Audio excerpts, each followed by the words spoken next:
Hello everyone, a very good morning. Welcome back to Mission IAS and PCS. I hope you guys are doing well. आज है 5 दिसंबर 2023 and आज के इस video में हम current affairs के इंपॉर्टेंट क्वेश्चंस को डिस्कस करेंगे जो कि आपके कॉम्पिटेटिव एग्जाम्स में आपको बहुत ज़्यादा हेल्प करेंगे. गाइज आज की सीरीज़ में क्वेश्चंस का जो नंबर है वो कम है but they are very important questions for your examinations. So इनको ज़रूर प्रैक्टिस कीजिएगा. तो चलिए शुरू करते हैं हमारा आज का ये क्वेश्चन सेशन. आज का हमारा जो फर्स्ट क्वेश्चन है that is which country has been re-elected to the International Maritime Organization Council recently. हाल ही में कौन सा देश अंतर्राष्ट्रीय समुद्री संगठन परिषद के लिए पुनः निर्वाचित हुआ है? Options are China, India, Bangladesh and USA. तो इस क्वेश्चन का जो करेक्ट आंसर है दैट इज ऑप्शन बी. अभी हाल ही में इंडिया जो है री इलेक्ट हुआ है इंटरनेशनल मैरीटाइम ऑर्गेनाइजेशन काउंसिल के लिए और ये 2024-5 के लिए बेसिकली इसको री इलेक्ट किया गया है. Now we will talk about international maritime organization. ये एक स्पेशलाइज्ड एजेंसी है यूनाइटेड नेशंस की जो कि मैरीटाइम सिक्योरिटी के लिए रिस्पॉन्सिबल बॉडी है, शिपिंग को रेगुलेट करने के लिए रिस्पॉन्सिबल बॉडी है. और इसका जो इस्टेब्लिशमेंट हुआ बेसिकली इसको 1948 में फॉर्म किया गया था लेकिन ये एग्जिस्टेंस में आया 17 मार्च 1958 को. तो काफ़ी एक इम्पॉर्टेंट ऑर्गेनाइजेशन है और इसका हेडक्वार्टर है लंदन, यूनाइटेड किंगडम में. अगला क्वेश्चन है An artificial intelligence based elephant protection Gajraj system is launched by. Artificial intelligence आधारित हाथी सुरक्षा गजराज सिस्टम किसके द्वारा लॉन्च किया गया है? Options are UNEP, ministry of environment, Indian railways and NITI Aayog. तो इसका जो करेक्ट आंसर है that is option C. Indian railways के द्वारा अभी हाल ही में एक artificial intelligence based elephant protection system को लॉन्च किया गया है जिसका नाम है गजराज सिस्टम. ये एक सर्विलांस सिस्टम है. इसमें क्या किया जाएगा कि जो रेलवे ट्रैक्स पे एलिफेंट्स की डेथ हो जाती है उनको प्रिवेंट किया जाएगा, उनको कम किया जाएगा. तो काफ़ी एक इम्पॉर्टेंट सिस्टम है ये. और ये कौन से ऑर्गेनाइजेशन की किसकी ये पहल है? तो वो है इंडियन रेलवेज़ की पहल. और इसका जो कितने दूरी तक इसको इम्प्लीमेंट किया जाएगा, 700 किलोमीटर तक जो है इसको इम्प्लीमेंट किया जाएगा. और इसका जो कॉस्ट रहेगा दैट इज़ 181 करोड़ रुपीज़. और जैसा कि बताया कि इस सिस्टम के ज़रिए क्या किया जाएगा कि अगर कोई एलिफेंट ट्रैक पे आ जाता है, रेलवे ट्रैक पे, तो उसको डिटेक्ट कर लिया जाएगा पहले ही सो दैट कि इस तरीके की जो एलिफेंट फेटेलिटीज़ होती हैं उनको कम किया जा सके. अगला क्वेश्चन है which Indian chess player has achieved the title of grandmaster recently. हाल ही में किस भारतीय शतरंज खिलाड़ी ने ग्रैंड मास्टर की उपाधि हासिल की है? तो इसका जो करेक्ट आंसर है दैट इज ऑप्शन ए.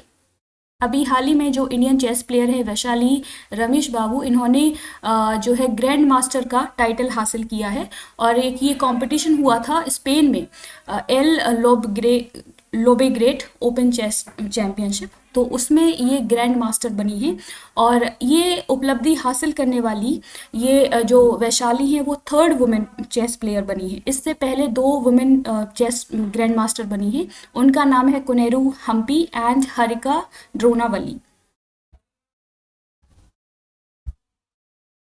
अगला क्वेश्चन है कतर वाइज prize 2023 is seen in news is given for the contribution in which field. Qatar वाइज पुरस्कार 2023 खबरों में देखा जा रहा है. ये किस क्षेत्र में योगदान के लिए दिया जाता है? तो इसका जो करेक्ट आंसर है दैट इज ऑप्शन डी. ये जो पुरस्कार है कतर वाइज प्राइज 2023, ये बेसिकली एजुकेशन के फील्ड में दिया जाने वाला एक पुरस्कार है. और इस तरीके का एजुकेशन के फील्ड में दिया जाने वाला ये पहला ग्लोबल अवार्ड है. तो काफ़ी इंपॉर्टेंट अवार्ड है और अभी हाल ही में इसको प्रेजेंट किया गया है. इंडियन एक ये पर्सनालिटी हैं सफ़ीना हुसैन, उनको ये अवार्ड दिया गया है. तो ये नेम भी आपको याद रखना है, काफ़ी इंपॉर्टेंट है, सफ़ीना हुसैन. इनको प्रेस्टिजियस वाइज कतर वाइज प्राइज से नवाजा गया है. कहाँ पर? ये एक समिट हुई थी, world innovation summit for education, यहाँ पर. और बेसिकली अगर इस प्राइज़ की बात करें तो इसको 2009 में इस्टेब्लिश किया गया पहली बार कतर फाउंडेशन के द्वारा. तो ये कुछ इंपॉर्टेंट फैक्ट्स हैं रिगार्डिंग कतर प्राइज अवार्ड. तो काफ़ी इंपॉर्टेंट अवार्ड है और किसको दिया गया है 2023 में, वो है Safina Hussain.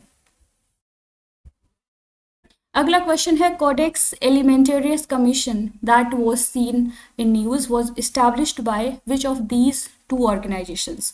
Codex Alimentarius Commission जो हाल ही में खबरों में था, इन दोनों संगठनों में से किसके द्वारा स्थापित किया गया था?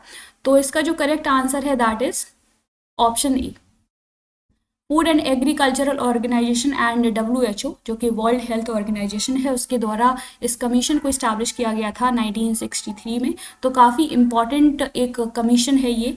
तो यहाँ से क्वेश्चन आपसे पूछा जा सकता है आपकी एग्जामिनेशन में, क्योंकि ये अभी हाल ही में चर्चा में है। और ये है क्या कमीशन? बेसिकली एक इंटर गवर्नमेंटल बॉडी है जो कि इंटरनेशनल लेवल पर जो फूड स्टैंडर्ड्स हैं उनको डेवलप करता है, गाइडलाइंस एंड कौन कौन सी प्रैक्टिसेस जो कोड्स ऑफ प्रैक्टिस है उसको इम्प्लीमेंट करना चाहिए, इस बात को डिटरमिन करता है, डिसाइड करता है ये कमीशन।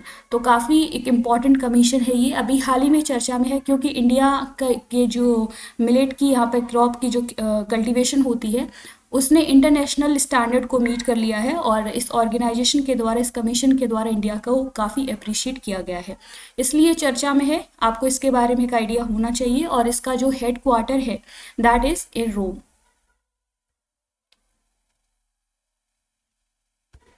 तो ये थे आज के करंट अफेयर्स के क्वेश्चंस। होपफुली आपको ये वीडियो पसंद आई होगी। अगर आपको हमारा ये इनिशिएटिव पसंद आता है तो प्लीज़ इसको सपोर्ट कीजिए, लाइक कीजिए, शेयर कीजिए एंड सब्सक्राइब कीजिए हमारा channel mission IAS and PCS। And current affairs से रिलेटेड डेली MCQs को सॉल्व करने के लिए जुड़े रहिए हमारे इस चैनल से।